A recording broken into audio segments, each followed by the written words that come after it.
Hi everyone, my name's Kalthoff and welcome to a Stamping to Share video. Today I'm going to show you how to create this great card.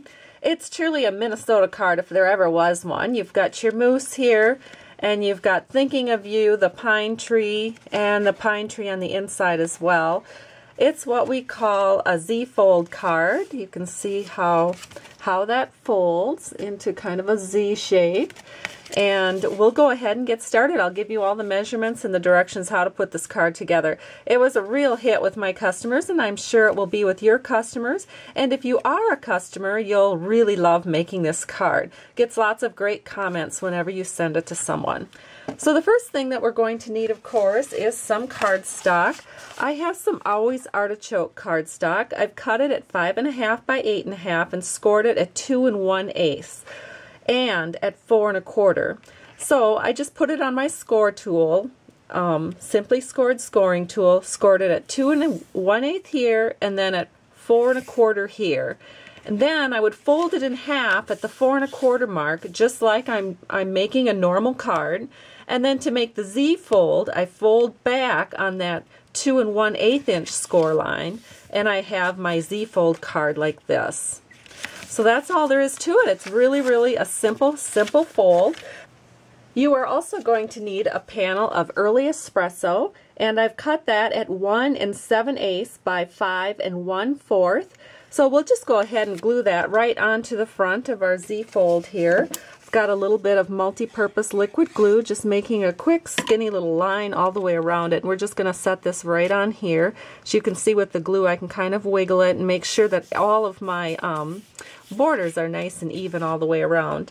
Then we need to get our Big Shot machine, and I've already done this, but I'm just going to show you what I use.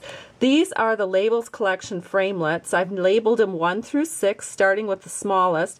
You will be using labels 3 and label 4. So 3 and 4, you are going to use crumb cake paper. You're going to make one label with the 3-inch one, and one label with, not the 3-inch. You'll make one crumb cake label with the number 3 framelit and one crumb cake label with the number 4 framelit. Then you will also use some Always Artichoke paper and make another label with the number 4 labels framelit.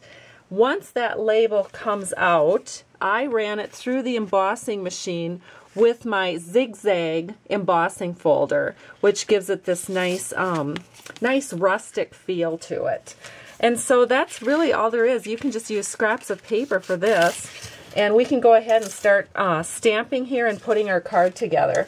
So I have a little bit of scrap paper here, and I'm going to take the smallest framelit that the smallest die cut that I used with the number 3 framelit. I'm going to show you the stamp sets that we're using. We are going to use Walk in the Wild, and we'll also be using the Sentiment here, Thinking of You, as well as the Moose. And then one of the all-time Stampin' Up! Favorites is called Lovely as a Tree. We'll be using this pine tree here along with this small coordinating pine cone. And so let's go ahead and get started. We're going to use some early espresso ink. I'm just going to ink up the Moose stamp, and we are going to stamp that right here. And it's going to look just so fabulous. Just wait till you see this. Look at that. It's so pretty. Then we're going to put our paper here, and I'm going to show you how to stamp the tree. The tree is going to go in this section here next to that early espresso panel. So again, we're going to ink it up in early espresso, and we're just going to stamp it right in the center of that panel like that. The next thing we need to do is stamp the Sentiment, Thinking of You. So I have that ready to go. We're going to stamp this down here in the right hand corner. And then above that Sentiment, I'm going to stamp the pine cone just like this. And so all of the stamping for our card is complete. Now all we need to do is put it together. So the first thing I'm going to do is flip this over, and I'm going to put glue on the back of it. This is our number 4 die cut out and embossed, and we are using the Always Artichoke with it.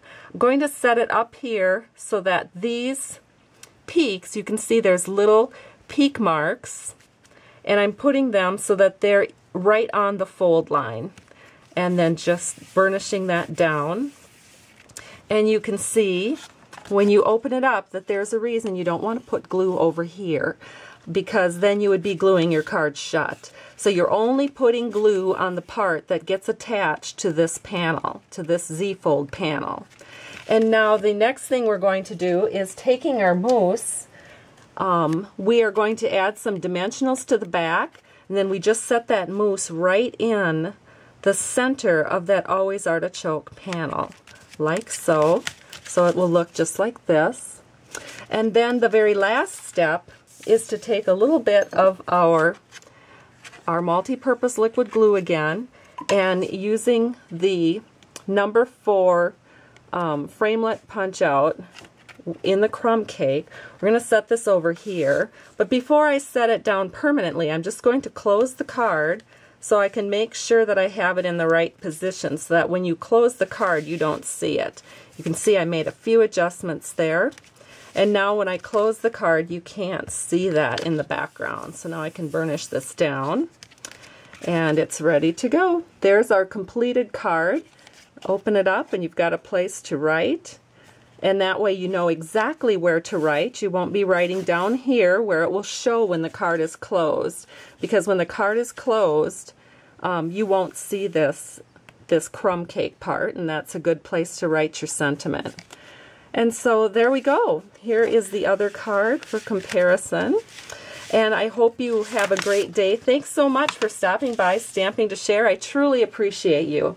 Bye-bye.